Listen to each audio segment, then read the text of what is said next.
তো বন্ধুরা আসসালামু আলাইকুম, আবার নতুন একটা ভিডিও নিয়ে আসলাম। গত পর্বে আপনারা দেখেছেন বাম পাশে সুইচগুলোর কি কি কাজ, যেমন পুশিং থেকে শুরু করে ইমার্জেন্সি লাইট এবং হুইপারের যাবতীয় বিষয়, এগুলো বাম সাইডে যে ডানটিতে দেখতে পাচ্ছেন, এই ডানটির কিছু সুইচ আছে, যে সুইচের কাজ এগুলো।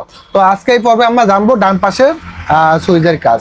তো প্রথমত দেখাচ্ছি ডান পাশে যে লম্বা একটা সুইচ আছে, এটার যদি আমি নিচের দিকে নামাই তাহলে ডান পাশে ইন্ডিকেটর জ্বলবে, এবং এটা যদি মাঝখানে নেই তাহলে ইন্ডিকেটর বন্ধ হবে, এবং বাম পাশে যদি নেই আবার ইন্ডিকেটর জ্বলবে বাম পাশে। তো ডান পাশে মাঝখানে নিলে আবার ইন্ডিকেটর বন্ধ হবে। তো এটার আরো কিছু কাজ আছে, যেমন সামনে দেখতে পাচ্ছেন এটা হচ্ছে একটা ক্যাপ সিস্টেম। তো এটা যদি আমি সামনের দিকে ঘুরাই দেই তাহলে পার্কিং লাইট জ্বলবে, এবং দ্বিতীয়বার যদি ঘুরাই তাহলে হেডলাইট জ্বলবে। তো আমি বন্ধ করে নিলাম।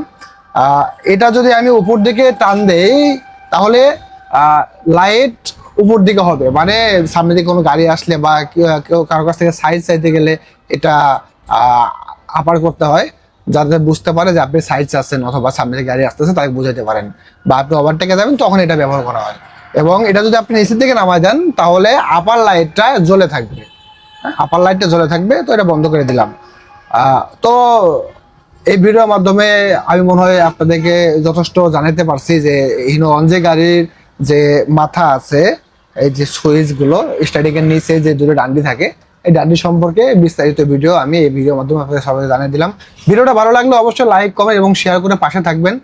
আর এই ধরনের ভিডিও যদি আপনারা চান আবার নতুন, তাহলে অবশ্যই কমেন্টে জানাবেন আপনি কি ধরনের ভিডিও চাচ্ছেন। আপনার ভিডিওর ধরন হিসেবে আমি আপনাদেরকে ভিডিও দিব, নতুন নতুন ভিডিও। আপনি যেরকম ভিডিও চান সেরকম ভিডিও আমি আপনাদেরকে দেওয়ার চেষ্টা করব। তো ধন্যবাদ, আসসালামু আলাইকুম, আল্লাহ হাফেজ।